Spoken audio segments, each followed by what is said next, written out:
तो क्या विश्व युद्ध शुरू हो चुका है? अजरबैजान और आर्मेनिया अपनी अपनी जिद पर अड़े हुए हैं। युद्ध का आज 8वां दिन है। जाने लगातार जा रही हैं। युद्ध के मैदान में दो देश लड़ रहे हैं, जबकि कुछ दूसरे देशों का साजिश का खेल भी समझ में आ रहा है। पर्दे के पीछे खेल रहे ऐसे देशों में तुर्की और पाकिस्तान सबसे आगे हैं। तुर्की खुलकर अजरबैजान के साथ उतर चुका है, तो पाकिस्तान मुंह छिपाकर मैदान जंग में है। हालांकि ये पाकिस्तानी चोरी बार बार पकड़ी भी जा रही है। और सबसे खतरनाक ये भी कि पर्दे के पीछे से चीन का एजेंडा भी इस युद्ध में काम कर रहा है। और इस बीच बैटल ग्राउंड से तबाही की तमाम और तस्वीरें आई हैं। हम आपको वो तमाम तस्वीरें दिखाएंगे, साथ ही ये भी समझाएंगे कि आखिर ये युद्ध कहां तक जाएगा, कितनी बड़ी तबाही लाएगा। कहीं अजरबैजान आर्मेनिया की जंग में दुनिया के तमाम दूसरे देश भी उलझकर भारी तबाही तो नहीं झेलेंगे? ऐसे तमाम सवालों के जवाब हम अपने डिबेट में आज लेंगे और एक्सपर्ट्स की निगाहों से इसे समझने की कोशिश करेंगे। शुरुआत करें उससे पहले आपको दिखा दें इस वक्त की बड़ी खबर युद्ध के मैदान से। ये इस वक्त की अहम खबर। युद्ध में आर्मेनिया की स्थिति मजबूत हुई। आर्मेनिया के रक्षा मंत्रालय का बड़ा दावा, हम चुनौती देने वालों का खात्मा करेंगे। आर्मेनिया ने कहा, हमारी संप्रभुता को चुनौती देने वालों को सजा मिलेगी। आर्मेनिया का पलड़ा हुआ युद्ध में मजबूत। आर्मेनिया का दावा एक शहर नहीं, पूरे आर्मेनिया को टारगेट करने का है इरादा अजरबैजान का। एक और अहम खबर आपको बता दें, अजरबैजान के विदेश मंत्रालय का बड़ा बयान, हमारे टाटार और होराडिस जिलों पर हमले हुए। आर्मेनिया ने मिसाइल से किए हैं हमले, अजरबैजान का कहना है। अजरबैजान ने कहा है कि आर्मेनिया हमारे रिहायशी इलाकों को भी नुकसान पहुंचा रहा है।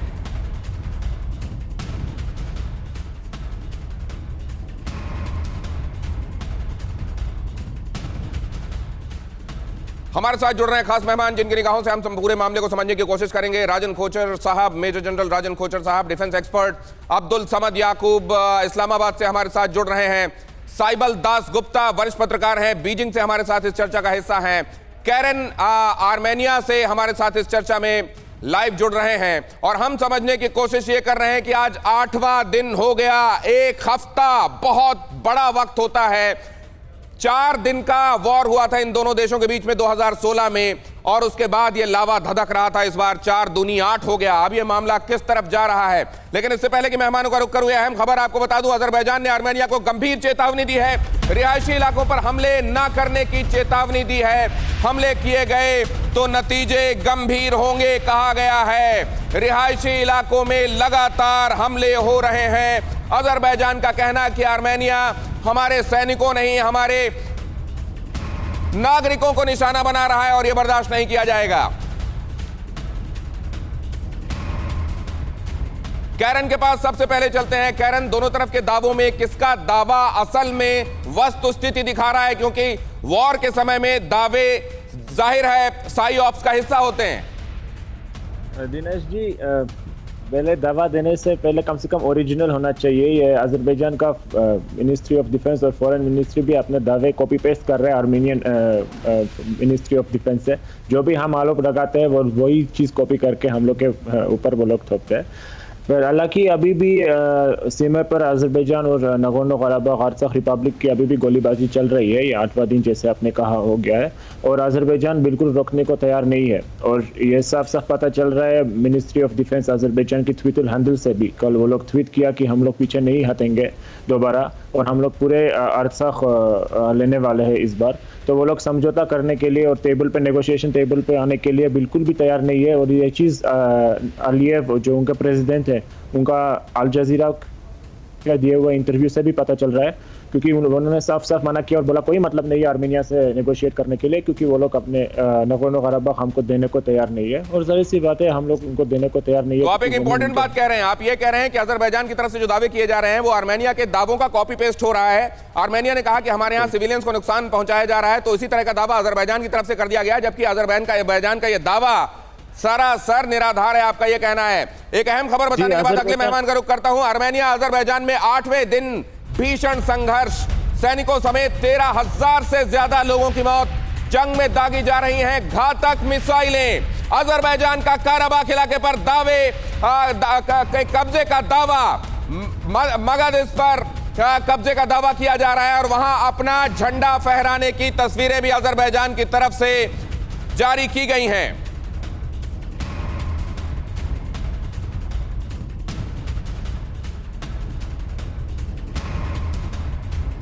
राजन कोचर साहब के पास मैं जाता हूं। राजन कोचर साहब, जाहिर है इन दावों के परे सच्चाई है, सच्चाई क्या है सर? दिनेश, सच्चाई ये है कि दोनों की फौज में अगर आप उसका कंपैरिजन करें तो उसमें ज़्यादा फ़र्क नहीं है। अज़रबैजान की फ़ौज के पास ज़्यादा इक्विपमेंट है, ज़्यादा टैंक्स हैं और ज़्यादा एयरक्राफ्ट्स हैं, पर आर्मेनिया की जो फ़ौज है वो एक बहुत ही डिसिप्लिन फ़ौज है। उसकी ट्रेनिंग बेहतर है और उसको टेरेन एडवांटेज है। वो सारी माउंटेन्स की हाइट्स पे बैठे हुए हैं और इसीलिए ये लड़ाई का कोई नतीजा नहीं निकलने वाला है। इसको हमने अच्छी तरीके से एनालाइज किया है, दोनों की स्ट्रेंथ्स को कंपेयर किया है और जो अभी लड़ाई चल रही है उससे यही अंदेशा हो रहा है कि दोनों तरफ कैजुअल्टीज हो रही हैं और कोई भी डिसाइसिव विक्ट्री के लिए सक्षम नहीं है। कोई भी डिसाइसिव विक्ट्री के लिए सक्षम नहीं है, लेकिन आर्मेनिया का पलड़ा भारी है क्योंकि वहां की आर्मी ज्यादा डिसिप्लिन्ड है और उनके पास इस टेरेन में लड़ाई का एडवांटेज भी है। अहम खबर बताते हुए मैं चलूंगा चीन और पाकिस्तान की भूमिका समझने के लिए अपने खास मेहमानों के पास। अजरबैजान की आर्मी पर आर्मेनिया का प्रहार, अजरबैजान के इन्फेंट्री व्हीकल और ट्रक बर्बाद करने का दावा, आर्मेनियाई हमले में अजरबैजान को बड़ा नुकसान किए जाने का दावा, अजरबैजान को बड़ा नुकसान, इन्फेंट्री व्हीकल और ट्रक बर्बाद किए जाने का दावा, आर्मर्ड व्हीकल बर्बाद किए जाने का दावा। हालांकि पहले अजरबैजान की तरफ से ड्रोनों ने भीषण तबाही मचाई थी। इन ड्रोनों के टर्की के, चीन के और इजराइल के ड्रोन होने की बात की जा रही थी, लेकिन अब आर्मेनिया का पलड़ा भारी बताया जा रहा है और हमारे नुकसान इस बार हमारे मेहमान बताएंगे कि नुकसान का दावा दोनों तरफ से जो किया जा रहा है वो असल में किसका सच है और ये जंग असल में क्या विश्व युद्ध की तरफ बढ़ती हुई इसलिए दिखाई दे रही है क्योंकि यूनाइटेड नेशंस हो या वो तमाम मुल्क जिनका स्टेक यहां पर लगा हुआ है, जो कोशिश कर रहे थे कि यहां पर चीजें शांत हो जाएं, क्या अब वो शांत होती नजर नहीं आ रही हैं। अब्दुल समद याकूब साहब, पाकिस्तान की भूमिका, ये कहा जा रहा है कि पाकिस्तान खुद ही बढ़ चढ़कर ऑफर कर रहा है जबकि अजरबैजान ने मना किया है कि हमको जरूरत नहीं है। देखिए, मैंने पहले भी ये बात हो चुकी है कि पाकिस्तान की अब तक कोई मिलिट्री असिस्टेंस की बात नहीं हुई, लेकिन पाकिस्तान क्योंकि टर्की का अलाय है और टर्की का इसमें स्टेक ज़्यादा है, पाकिस्तान का डायरेक्ट आज़रबाईजान के साथ तो ऐसे ना तो इतने ज़्यादा ट्रेड टाइज हैं या इतने ज़्यादा डिफेंस टाइज है, लेकिन समझ ये आता है कि टर्की का तो क्योंकि पाइपलाइन वहाँ से गुजर रही है 30 माइल्स इस एरिया कन्फ्लिक्ट जोन से, तो गालिबन हमारा ज़्यादा इंटरेस्ट टर्की की वजह से है, ना कि डायरेक्ट हम अगर ये देखा जाए तो मुझे कभी कोई ज़्यादा इंटरेस्ट नज़र नहीं आया नेशनल इंटरेस्ट में कि हमारा आज़रबाईजान के साथ क्या ऐसा इंटरेस्ट हो सकता है। तो उसमें मुझे मेरी समझ से तो वो चीज़ बाहर है। बहरहाल ये बात समझ आती है कि शायद हम लोग उनके साथ टर्की की वजह से खड़े हैं। पाकिस्तान के साथ इसलिए खड़े हुए हैं क्योंकि पाकिस्तान इसलिए खड़ा हुआ है अजरबैजान के साथ क्योंकि टर्की खड़ा हुआ है, लेकिन पाकिस्तान सीधे मिलिट्री असिस्टेंस नहीं दे रहा है। लेकिन पहले भी ये पाया गया था कि जब अजरबैजान और आर्मेनिया आमने सामने आए थे तो पाकिस्तान के लड़ाके भी वहां पहुंचे थे।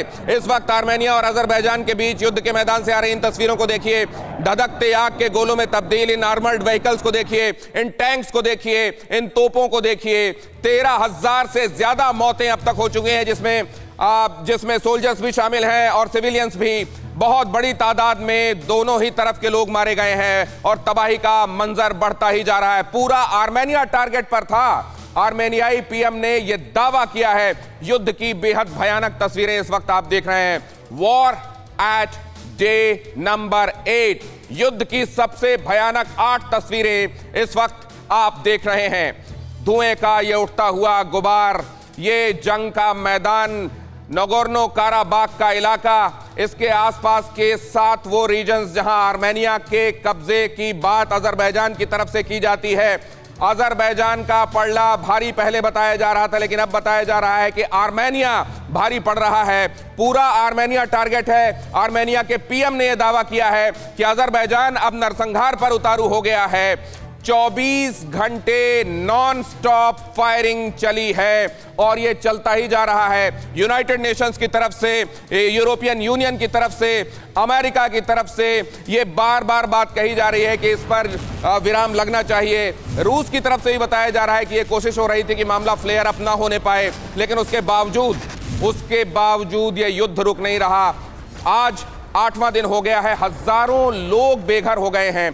पहले ही बताया जाता है, अजरबैजान की तरफ से दावा यह है कि जब आर्मेनियाई लोगों को यहां पर लाकर नगोर्नो काराबाख में बसाया गया तो करीब 10 लाख लोगों को यहां से विस्थापित किया गया था, और अब जब यहां पर लोग रह रहे हैं, उन लोगों को यहां जाहिर है उनके ठिकानों पर भी बमबारी की जा रही है और इसमें बहुत सारे लोग बेघर हो गए हैं। वॉर रिपोर्टिंग जान जोखिम में डालकर की जा रही है। 2 रिपोर्टर्स इसमें बुरी तरह जख्मी हुए हैं, जिन्हें अस्पतालों में दाखिल कराया गया है। एक तरफ से जो अटैक होता है, उस ईंट का जवाब पत्थर से देने की कोशिश में उससे बड़ा अटैक किया जाता है। कौन मिटेगा, कौन बचेगा, कोई नहीं जानता, क्योंकि दोनों ही तरफ से वर्ल्ड पावर्स के आमने सामने आ जाने का अंदेशा लगातार बना हुआ है। यह भी कहा जा रहा है कि अब यह लड़ाई, जाहिर है वो बड़े जो प्लेयर्स हैं वो सामने आकर नहीं लड़ रहे हैं, लेकिन उन्होंने टैसिटली इतना सपोर्ट दोनों देशों को दे दिया है कि यह जंग एक भीषण जंग का रूप ले लेगी। लेकिन अहम खबर की तरफ आपको एक ले चलूं। जंग पर आर्मेनियाई पीएम निकोल पाशियान का दावा, बड़ा बयान है। अजरबैजान तुर्की का टारगेट पूरा आर्मेनिया है, नरसंहार कर रहा है अजरबैजान, आर्मेनिया का कहना है। एक शहर नहीं, अजरबैजान के निशाने पर पूरा आर्मेनिया है। कैरन हमारे साथ जुड़े हुए हैं, जो कि आपसे हिंदी में बात कर लेते हैं लेकिन हैं आर्मेनियाई, और आपको बता सकते हैं कि असल में क्या हो रहा है। क्या ये इस बात में कैसे आपको दम लग रहा है कैरन कि पूरा का पूरा आर्मेनिया निशाने पर है? जी दिनेश जी, पूरा के पूरा आर्मीनिया निशा में है, और ये इतिहास गवाह है। तुर्की का हमेशा ये मिशन रहा है आर्मीनियंस को ख़त्म करने के लिए, और उनका जो पैन तुर्किक एजेंडा है, यदि अगर नक्शा को देखोगे, आर्मीनिया बीच में पड़ता है। तुर्की, अजरबैजान, उसके बाद तुर्कमेनिस्तान, ताजिकिस्तान, पाकिस्तान तक उनका एक बड़ा पैन इस्लामिक, पैन तुर्किक देश, मतलब यूनिटी बनाने की एक प्लान है, जो आर्मीनिया एक हड्डे की तरह उनके गले पे फंसा हुआ है। तो आर्मीनिया को इस एम को अचीव करने के लिए आर्मीनिया को बीच से हटाना पड़ेगा, और आर्मीनिया हमेशा से उसके खिलाफ लड़ा है, और इसलिए ये एक सिर्फ नगोर्नो काराबाख का इशू नहीं है। यदि आर्मीनिया नहीं रहेगा, फिर पूरा इस्लामिक जो मुल्क है सब बाय बाय एक दूसरे से हाथ जोड़ के खड़े हो जाएंगे, पाकिस्तान इंडिया का सीमा तक। तो इनका ये बड़ा सा एजेंडा हिस्टोरिकली रहा है। और मेरे पाकिस्तान का मित्र जो है यहाँ पे, उनका फॉरेन पॉलिसी से अपने देश का कोई आइडिया नहीं है। मैं एक चीज़ उनको बता दूं कि पाकिस्तान तुर्की के साथ नहीं खड़ा है, अजरबैजान के साथ खड़ा है, क्योंकि पाकिस्तान सिर्फ एक ही देश है दुनिया में जो आर्मीनिया को रिकग्नाइज नहीं कर रहा है, और वो है पाकिस्तान। और 1991 में जब आर्मीनिया का इंडिपेंडेंस हुआ था, तब जब जंग जारी थी अजरबैजान के साथ, वही कारण है जो पाकिस्तान आर्मीनिया को रिकग्नाइज नहीं कर रहे। पहले अपना फॉरेन पॉलिसी पहले जाकर स्टडी कीजिए, आप फायदा उठा रहे हैं। अब्दुल समद याकूब साहब, सुन रहे हैं आप? और एक चीज बता, इन दोनों को आमने सामने रखिए प्लीज, कैरन को और अब्दुल समद याकूब को सामने सामने रखिए, दोनों की बात हमको सुनने दीजिए प्लीज। और एक चीज भी उनको मैं बता दूं, पाकिस्तान जब आप देखिए भाई साहब, जब आप बोल रहे थे, कैरन उनकी बात सुन लीजिए, पहले उनका जवाब सुन लीजिए। आपने कहा कि फॉरेन पॉलिसी उनको पता नहीं, उनका जवाब सुन लीजिए, आप जवाब दीजिएगा कैरन। अब्दुल जी कैरन, जो इल्जाम लगाया था 1915 में जो 15 लाख आर्मीनियंस कत्ल हुआ था, जो इल्जाम टर्की के ऊपर है, उस वक्त सल्तनत उस्मानिया थी, तो उस इल्जाम की वजह से पाकिस्तान टर्की की वजह से, यानी आर्मीनिया को एक्सेप्ट ना करना, उसका मेन कॉज जो है वो टर्की ही है। अरे भाई साहब, क्या आप बात कर रहे हैं? 1915 में आर्मीनिया तब था ही नहीं as an independent country, Pakistan भी नहीं था। आपका फॉरेन पॉलिसी कब से शुरू होता है? आप 1950 में थे कहाँ जो फॉरेन पॉलिसी बना रहे हैं अपना? अर्ली 90s में जब ये स्टेट आजाद हुआ तो इसलिए एक्सेप्ट नहीं किया क्योंकि वो कन्फ्लिक्ट, इस हिस्ट्री चली आ रही है ना, कन्फ्लिक्ट की हिस्ट्री तो पुरानी है, चली आ रही है। 1915 में जो टर्की के ऊपर आज भी जो इल्जाम है टर्की के ऊपर कि उसने 15 लाख आर्मीनी मारे थे, क्या आप इसको एक्सेप्ट करते हैं कि आर्मीनी 15 लाख आर्मीनी मारे गए थे? और कैरन, आपके पास हम लौटेंगे। जंग में तुर्की की हरकतों से भड़के हुए हैं व्लादिमीर पुतिन। आर्मेनिया के समर्थन में खुलकर उतर गया है रूस। तुर्की को जवाब देने के लिए मैदान में उतर सकता है रूस। एर्दोगन को सबक सिखाने की तैयारी में रूस नजर आ रहा है। व्लादिमीर पुतिन पहले ही टर्की की भूमिका से भड़के हुए हैं और अब ये आगे और ज्यादा बढ़ सकता है, भड़क सकता है। साइबल हमारे साथ जुड़ रहे हैं। साइबल, आप किस तरीके से देख रहे हैं इस मामले को, और क्या ये मुमकिन है कि हर जगह अपना दखल देने वाला चीन इस मामले में पीछे से डोरियां नहीं खींच रहा हो? साइबल, पहले तो हमें ये देखना है कि टर्की एक उभरता हुआ पावर है, एक उभरता हुआ जो सुन्नी मुसलमानों में अपना कब्जा जमाना चाहता है। टर्की ने अभी अभी कश्मीर के मामले में पाकिस्तान को सपोर्ट किया है, इसलिए कि सारी दुनिया में, सुन्नी मुसलमानों की दुनिया में ये बात फैलाना चाहता है कि वो ही मसीहा है। सारे दुनिया में, मुस्लिम वर्ल्ड में उट्रागुल जो उनकी टेलीविज़न सीरियल है वो बहुत बहुत पॉपुलर हो गई है। लोग मतलब कि पागल हो गए हैं। दुनिया के ये पाकिस्तान में इमरान खान के उनके एक्टर्सों को एयरपोर्ट पे रिसीव किया है। तो टर्की का जो ओस्मानिया राज था, उनका जो इतिहास था, उसको फैलाया जा रहा है, उनका पावर को फैलाया जा रहा है, क्योंकि टर्की उभर के आ रही है। जहाँ तक चीन और टर्की का रिश्ता है वो भी बहुत गजब का है। एक तरह से तो वो बहुत नज़दीक है एक दूसरे के, ये बॉर्डर ज्योग्राफिकली देखें, लेकिन चीन के अंदर जो उगर मुसलमान हैं जिनके ऊपर अत्याचार होता है वो कुछ हद तक तुर्किश है। चीन टर्की के साथ ये डील कर रहा है कि वो मामला आप मत उछालो दुनिया भर में और हमारे साथ रहो, अमेरिका के साथ न जाओ, हाँ, तो हम तुमको बाकी मामलों में सपोर्ट करेंगे। देखिए, इस तरह से चीन एक तरफ से पाकिस्तान को सपोर्ट कर रहा है, दूसरी तरफ से टर्की को सपोर्ट कर रहा है। तो चीन सुन्नी मुसलमानों का, कह रहे हैं साइबल साहब, और इसीलिए चीन के ड्रोन भी देखने को मिले हैं अजरबैजान की तरफ से इस्तेमाल होते हुए। टर्की को ये टैसिट सपोर्ट चीन का, टर्की खड़ा हुआ अजरबैजान के साथ, और इसीलिए अजरबैजान के जो हथियार दिखाई दे रहे हैं, ड्रोन दिखाई दे रहे हैं, उसमें टर्की के, चीन के, इजराइल के ड्रोन भी शामिल हैं। और इससे पहले कि आगे बढ़े, अहम खबर आपको बता दें, आर्मेनिया ने अजरबैजान पर बरसाए हैं बम। अजरबैजान पर M30 होवित्जर तोप से हमला बोला गया है। अटैक में अजरबैजान के कई बंकर तबाह करने का दावा किया गया है।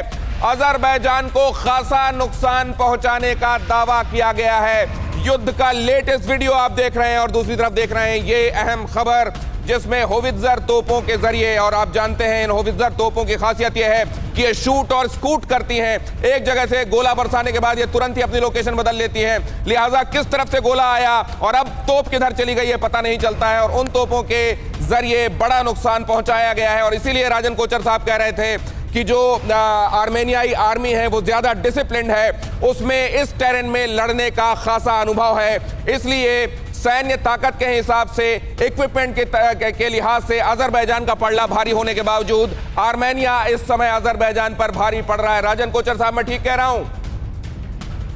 बिल्कुल ठीक कह रहे हैं आप। और ये रोमेनियन आर्मी के भी जो ट्रूप्स हैं वो इनके साथ ट्रेनिंग करते हैं आर्मेनिया के साथ, और इनकी रेगुलर एक्सरसाइजेज होती हैं, इसीलिए इनकी फौज की जो ट्रेनिंग है। और मैं आपको एक चीज़ और भी बताना चाहता हूं कि रिजर्विस्ट फौज भी है इनके पास 2.1 लाख की, जिसको भी ये ट्रेनिंग दी जाती है टाइम से टाइम पर, और वो रिजर्विस्ट फौज भी आज इनकी फौज में शामिल हो गई। रिजर्व फोर्सेस भी रेगुलर फोर्सेस में शामिल हो गई। हमने ये भी देखा था राजन कोचर साहब, जब हम आर्मेनिया के हिसाब से देखते हैं, आर्मेनिया के बुजुर्गों के हाथ में, आर्मेनिया के एक पादरी के हाथ में हमने बंदूक देखी है। वहां पर तो ऐसा लगता है जैसे घर घर में लोग सैनिक बन चुके हैं। क्या आर्मेनिया के संदर्भ में यही परसेप्शन बनाया जाना चाहिए? कैरन, क्या यही वहां की वस्तुस्थिति है? आर्मेनिया के हर घर में सैनिक बन चुके नहीं है, हमेशा से रहा है ऐतिहासिक। यहाँ पे मिलिट्री ट्रेनिंग कंपलसरी भी है, क्योंकि आप देख रहे हैं हमारे नेबर्स कैसे कैसे देश है, तो हमको तैयार रहना हमेशा ज़रूरी है। तो इसलिए हर व्यक्ति आर्मेनियन आर्मी में दो साल की ट्रेनिंग तो वैसे ही करती है। और जो कर चुका है, एक्स आर्मी सर्विसमैन है, वो अभी वॉलंटियर बन के रिजर्व फोर्स और वॉलंटियर भी बन के डायस्पोरा से काफ़ी लोग आ चुके हैं उसको लड़ने के लिए, जो तैयार है। पाकिस्तान अजरबैजान की तरह नहीं है जो दो देश का एयरपोर्ट बंद किए हैं ताकि देश से लोग ना भागे, क्योंकि हम लोग नहीं रहेंगे, हम लोग के साथ कोई खड़ा नहीं है। अब जैसे रशिया की हमारा मिलिट्री अलाई है, लेकिन रशिया ओएससी मिन्स्क ग्रुप का को चेयर भी है और उनको ज्यादा इंपॉर्टेंस ओएससी मिन्स्क ग्रुप को मिलता है, न कि ठीक कह रहे हैं आप। एक तरफ टर्की है, दूसरी तरफ अजरबैजान है, इसलिए वहां मिलिटरीली हर किसी को तैयार रहना पड़ेगा। आर्मेनिया अजरबैजान के फ्रंट से एक और अहम खबर आपको बता दें। अजरबैजान का काराबाग के एक हिस्से पर कब्जे का दावा। अजरबैजान ने मदागिज पर अपना झंडा फहरा लिया। अजरबैजान के पीएम इल्हास अलीयेव ने सेना को सराहा और कहा कि काराबाग का मदागिज अब हमारा है। इल्हाम ने यह दावा किया है और इसको ट्विटर के जरिए उन्होंने कहा है। हम इस बात को जरा समझने की कोशिश करते हैं, ये दावा क्या दिखाता है कोचर साहब? क्या वाकई अब धीरे धीरे वो टेरिटरीज जो कहा जाता है कि नागोर्नो काराबाग के आसपास 7 और जगहें ऐसी हैं जहां आर्मेनिया मूल के लोग हैं, क्या वहां एक एक करके इन्होंने कब्जा करना शुरू कर दिया है? ये लड़ाई के टाइम पे ऐसा फॉग होता है कि आ रहा हूं आपके पास। जितने भी ये दावे होते हैं ना लड़ाई के टाइम पे, इसको आप सच्चा मत मानिए, बिकॉज कि हमने ये कैप्चर कर लिया है, पर एक्चुअली ग्राउंड में वो सिचुएशन होती नहीं है। तो इसीलिए लड़ाई के टाइम पे दोनों देश आपस में ऐसे दावे करते हैं। और दूसरी एक और इम्पॉर्टेंट चीज है, एक नेक्चिवन रिपब्लिक है अजरबैजान का, जो अजरबैजान से अलग है और वो सबसे ज्यादा आज की डेट में वनरेबल हो गया है, बिकॉज वो नागोर्नो काराबाग और आर्मेनिया के बीच में आता है। और अगर ये लड़ाई लंबी अगर चलती है तो ये जो अजरबैजान का जो रिपब्लिक है, ये जो इसके ऊपर भी जो डेंजर आ सकता है और ये तबाही हो सकती है। इस जगह पर भी असल में कई जगह ऐसी बताई जा रही हैं। अजरबैजान का वो हिस्सा जिसे आप गुंजा सिटी के नाम से जानते हैं, जहां से वो 100 किलोमीटर चौड़ा कॉरिडोर गुजरता है, गैस पाइपलाइंस जहां से होकर गुजरती हैं, ये भी बताया जा रहा है कि वो भी खतरे में आ सकती हैं। कुछ का तो ये भी कहना है कि असल में यहां से गुजरने वाली इन तेल पाइपलाइनों के जरिए ही पूरा तनाव बना हुआ है। कैरन कुछ कहना चाह रहे थे, क्विकली कैरन। जी, ये मदागिज का चीज़ काफ़ी कल से हम लोग आर्मेनिया में ये जोक बन चुका है, क्योंकि अजरबैजान कहता है कि मदागिज उनके कब्जे में आ चुके हैं और मदागिज में अभी भी हमारे फौज है। और आर्मेनियन मिनिस्ट्री ऑफ डिफेंस भी ये बोल दिया अलीयेव को कि अगर मदागिज आपके कब्जे में है, कृपया जाकर उधर से हमको एक वीडियो भेज दीजिए, क्योंकि एक कहीं भी पोल में कोई झंडा फहराना और कुछ ना दिखाना बोलने के लिए कि मदागिज हम कब्जा किया है, ये सिर्फ अपने सिटीजन्स को एक खबर खिलाने के लिए है, क्योंकि 8 दिन से वो लोग कुछ कामयाबी नहीं हासिल पाए। लेकिन कैरन, इसी तरह की खबर उधर से भी तो आ रही थी कि आर्मेनिया ने अपने लोगों को, अपने सैनिकों को जंजीरों में बांध रखा है ताकि वो मैदान से हटे नहीं, जंजीर से बंधे हुए वहां लड़ते रहे। क्या इसमें सच्चाई है? अरे बिल्कुल सच्चाई नहीं है। उनके तरफ से ISIS टेररिस्ट लड़ते, हमारे तरफ से वो सब नहीं होता है, वो सब आतंकवादियों का काम है जो हम लोग करते नहीं है। तो ये बकवास, ये बहुत बड़ी बात आप कह रहे हैं, इस पर भी मुझको रिएक्शंस लेने हैं, समझ से भी रिएक्शन लेना है, साइबल से भी समझनी है ये बात कि उस तरफ से आतंकी लड़ रहे हैं।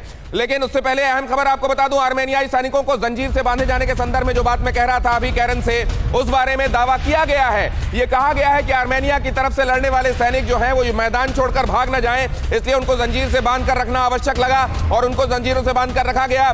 कई सैनिकों के शव अब भी जंजीरों से बंधे हुए पड़े हैं। लेकिन कैरन, जो कि आर्मेनिया के ही रहने वाले हैं, वो इस वक्त ये कह रहे हैं कि उस तरफ से ISIS के लड़ाके वो लड़ रहे हैं जिन्हें भाड़े पर बुलाया गया है, इस तरफ से राष्ट्रभक्त लड़ रहे हैं जो आर्मेनिया से प्यार करते हैं और उन्हें जंजीरों से बांधे जाने की जरूरत नहीं है। लेकिन इन मर्सेनरीज का उधर से लड़ने के लिए पहुंचना, कहा यह जा रहा है कि लीबिया, सीरिया से ISIS के लोगों को उधर ले जाकर अजरबैजान की तरफ से लड़ाया जा रहा है और उनको इसके लिए पैसे भी दिए जा रहे हैं। इसमें कितनी तथ्यात्मक सच्चाई है? समझ, इस बारे में आपके पास कोई खबर?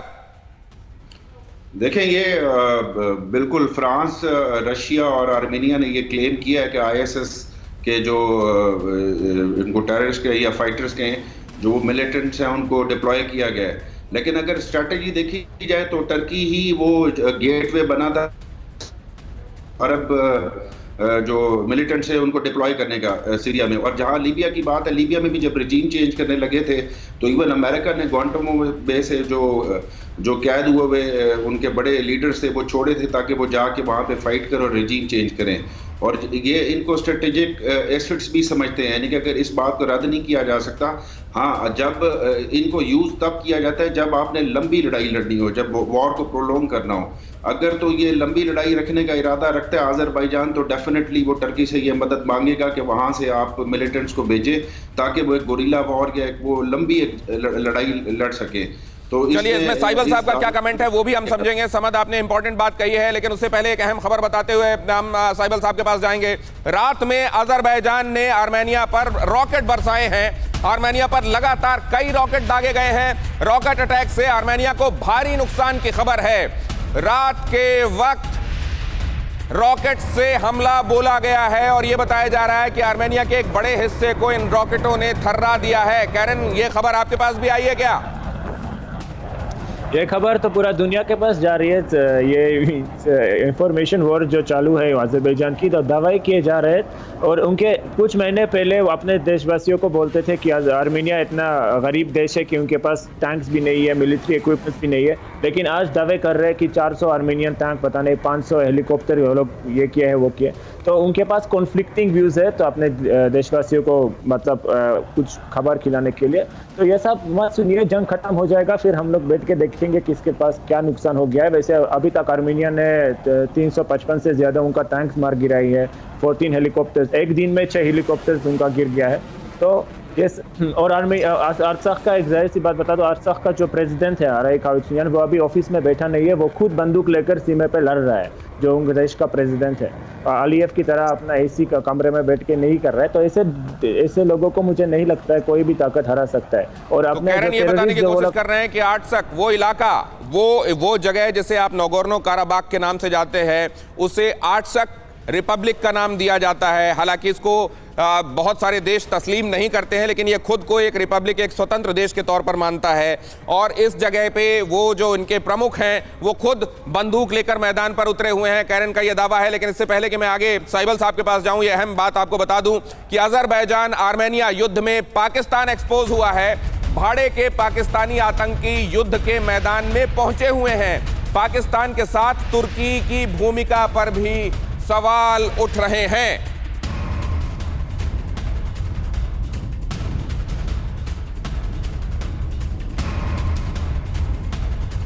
तो आइए जल्दी से आपको बताते हैं कि सिनेरियो है क्या। जैसा मैं आपको बता रहा हूं कि 8वां दिन हो गया है, ये युद्ध भीषण से भीषणतर होता जा रहा है। और भीषणतम ना हो जाए, इसमें बाकी के देश भी ना शामिल हो जाएं और ये वर्ल्ड वॉर ना हो जाए फुल फ्लेजेड, इस बात का अंदेशा लगातार बना हुआ है। लेकिन कोई भी कोशिश जो अभी तक इस युद्ध को शांत करने के संदर्भ में हो रही है वो कम से कम कामयाब नहीं हुई है। और इधर दूसरे मुल्क या तो प्रत्यक्ष या परोक्ष रूप से और या फिर पाकिस्तान के तरीके से शामिल हो रहे हैं। पाकिस्तान के भाड़े के सैनिकों की मौजूदगी का पता चला है। आर्मेनियाई एजेंसियों ने इस बात का पता लगाया है कि पाकिस्तान के लोग यहां पहुंचे हुए हैं। 2 नागरिकों के बीच फोन पर बातचीत से पाकिस्तान की कलई खुली है। आर्मेनिया के उप विदेश मंत्री एवेट एडोन्स ने इस बात का खुलासा किया है कि वहां पाकिस्तान के लोग भी लड़ाई के लिए पहुंचे हुए हैं। 1990 के दशक में भी नगोर्नो काराबाख युद्ध में पाकिस्तान के लोग पहुंचे हुए थे जो अज़रबैजान की तरफ से लड़ रहे थे। अज़रबैजान के खिलाफ जंग में रूस भी उतर गया है। रूस ने आर्मेनिया को घातक हथियार पहुंचाए हैं। ईरान के रास्ते से पहली खेप भेज दी गई है। रूस की मदद से आर्मेनिया और आक्रामक हो गया है। तो इधर आप 2 पहलू देख रहे हैं। उधर से टर्की अगर अज़रबैजान को सपोर्ट कर रहा है तो अब धीरे धीरे खुलकर रूस भी सामने आ रहा है आर्मेनिया की तरफ से। और जो परोक्ष रूप से जो प्लेयर्स लगे हुए हैं उसमें पाकिस्तान की भूमिका, जो पाकिस्तान नहीं चाहता था कि स्पष्ट हो, वो खुल गई है। 2 लोगों के बीच बातचीत को इंटरसेप्ट किया गया है जिससे स्पष्ट हुआ है कि पाकिस्तान ने अपने लोगों को वहां पहुंचा दिया। अब्दुल समद साहब, देख रहे हैं आप? जी, ये बात सुनने में आई थी कि वहाँ पे गालिबन आर्मीनियन इंटेलिजेंस ने इंटरसेप्ट किया 2 लोकल्स की गुफ्तगू वहाँ पे अज़रबैजान के जी ये पाकिस्तानी जो मुजाहिद हैं वो हमारे साथ हैं और मदद में। लेकिन इसको ना तो आर्मीनिया इस क्लेम को कंफर्म कर सका है, ना कोई ऐसी कोई जो ऑडियो कॉल है वो उन्होंने लीक की है। लेकिन मैं आपको ये बताता चलूं कि अगर ऐसी कोई बात होती, यानी यहाँ से कोई डिप्लॉयमेंट होती है, यहाँ से कुछ लोग गए होते, तो यकीनन हमें कहीं ना कहीं से किसी सोर्स से वो खबर ज़रूर आती। लेकिन अभी तक नहीं है वो खबर, अभी तक मैं उसको डिनाई करता हूँ, क्योंकि मैंने अपने इंडिपेंडेंट सोर्सेज से भी मैं इस बात को कंफर्म नहीं कर सकता कि यहाँ से किसी किस्म के कोई भी मिलिटेंट्स वहाँ पे गए हों। अभी तक ऐसा नहीं है, फ्यूचर में हो सकता है, लेकिन अभी तक ऐसा नहीं है। लेकिन अगर ऐसा ये जो कहा जा रहा है, राजन कोचर साहब और आर्मेनिया ने ये बात खम ठोक कर कही है कि उधर से मर्सनरीज लड़ने के लिए पहुंचे हैं, और अब दुनिया की वो तमाम ताकतें जो ये कहती हैं कि आतंकवाद इस धरती के लिए सबसे बड़ा खतरा है, वो आएं और ये फैसला करें कि इस तरीके से इन लोगों को लड़ाई में झोंकना और इन्हें एक तरीके से मान्यता देना, क्या ये अजरबैजान की तरफ से ठीक किया जा रहा है? और आर्मेनिया का ये दावा सरासर जायज लगता है सर। ये आप सही बोल रहे हैं दिनेश जी कि कोई भी देश अपनी लड़ाई आतंकवादियों के थ्रू नहीं लड़ता है, वो अपनी फौज के थ्रू लड़ता है। और सीरिया से जो फाइटर्स की रिपोर्ट आई है, जो टर्की ने इसको भेजी है, और जो पाकिस्तान से भी रिपोर्ट आ रही है कि उनके मुजाहिदीन वहाँ पे आए हैं, वो सच हो सकती है, क्योंकि इनकी फौज में इतनी ट्रेनिंग नहीं है, इतनी मजबूती नहीं है कि आर्मीनियन फौज का ये सामना कर सके, और इसीलिए मदद ले रहे हैं इन लोगों के लिए। और ये जब ऐसे, लेकिन क्या ये नया ट्रेंड चल गया है सर? क्या ये जो कह रहे हैं वॉर ऑफ एट्रिशन का ये एक नया ट्रेंड चल गया है क्या, कि आतंकवादियों को, मर्सनरीज को, मिलिटेंट्स को इसमें शामिल करना? यही हमने तब देखा जब चीन कुछ तंजीमों के जरिए ये हवा दे रहा है कि वो भारत में आएं और गड़बड़ियां फैलाएं, वो जो पाकिस्तान से जुड़ी हुई तंजीमें हैं। क्या साइबल साहब ये एक नया तरीका अख्तियार कर लिया गया है क्या दुनिया भर में, कि एक लड़ाई इस तरीके से भी लड़ी जाएगी? ये जिहाद की जो लड़ाई है, जिहाद का जो पॉलिटिक्स है, अब बहुत बुरी तरह से इंटरनेशनल होता जा रहा है। इसमें सभी लोग, सीरिया से जो निकला है, जो हवा निकली है, वो सारे दुनिया में फैल रहा है। देखिए आज जो हालत है, इसमें चीन और रूस भी कसमकस में है, क्योंकि रूस सपोर्ट कर रही है आर्मेनिया को, क्योंकि ऑर्थोडॉक्स क्रिश्चियनिटी का सवाल आता है, और रूस ऑर्थोडॉक्स क्रिश्चियनिटी में मानती है, जो मॉडर्न क्रिश्चियनिटी से अलग है। तो रूस उन्हें सपोर्ट कर रही है एक तरफ। दूसरी तरफ अगर इन्हें सपोर्ट करती है तो उनका चाइना के साथ रूस का दोस्ती गड़बड़ा जाएगा, क्योंकि चाइना अब कैप में है, और टर्की के साथ है, और पाकिस्तान के साथ है। इसीलिए ये दोनों में भी एक कसमकस, एक प्रकार का ये बहुत डेंजरस साइंस है सर, जो आप कह रहे हैं कि ये आतंकवादियों का इस्तेमाल, इस तरह के लोगों का इस्तेमाल, ये इंटरनेशनलाइज होता जा रहा है। अब ये पूरे जगहों पर एक न्यू नॉर्मल हो गया है कि इस तरीके की तंजीमों की आड़ ली जाएगी। बहुत धन्यवाद आप सभी का अपने महत्वपूर्ण इंसाइट्स के साथ हमारे साथ जुड़ने के लिए। तो कुल मिलाकर अभी दोनों तरफ से दावे हो रहे हैं। हालांकि ये कहा जा रहा है कि ये दावे कुछ और नहीं बल्कि साइकोलॉजिकल ऑपरेशंस के तहत किए जा रहे हैं, लेकिन ये किसी से छिपा हुआ नहीं और ये आंखों के सामने है, जो इन तस्वीरों के जरिए भी आप देखेंगे कि युद्ध लगातार बड़ा होता जा रहा है। अगर आपको लगता है कि युद्ध में सिर्फ गोलियां चलती हैं, अगर आपको लगता है कि युद्ध में सिर्फ गोलियां चलती हैं, तोपें गरजती हैं, मिसाइल से हमले होते हैं, तो आप गलत नहीं है, लेकिन थोड़े से करेक्शन की जरूरत है। देखिए युद्ध भूमि में अजरबैजान के सैनिक कैसे हौसला बढ़ा रहे हैं।